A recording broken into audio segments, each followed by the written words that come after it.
Hi everyone, this is Louisa and I'm going to be continuing what I was telling you earlier about Kirchoffs loop rule. And like I promised, I'm going to use an example where there's a capacitor in the circuit.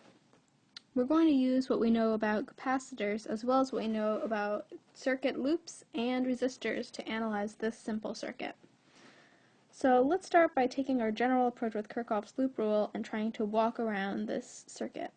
So we're going to start here with a voltage of positive VB. We get to this resistor, and it's going to take some voltage to get across this. So it's going to drop by IR. So at this point, our voltage is going to be VB minus IR. Keep going around the wire, that doesn't cost anything. Now we get here.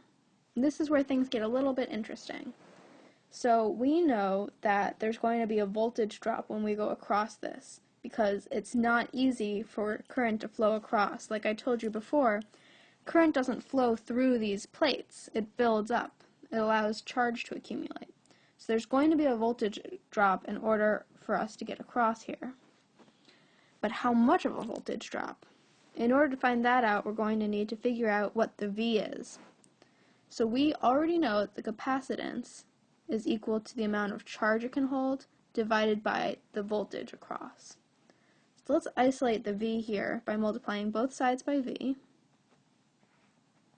Now we have CV equals Q, and we just divide both sides by C, and we get V equals Q over C.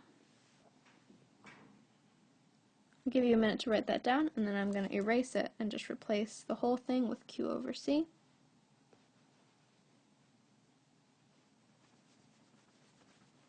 So now we know that the voltage drop here is going to be Q over C. So at this point, we were at VB minus IR.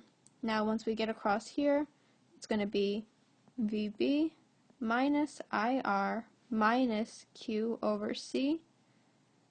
And that brings us to our negative terminal of the battery.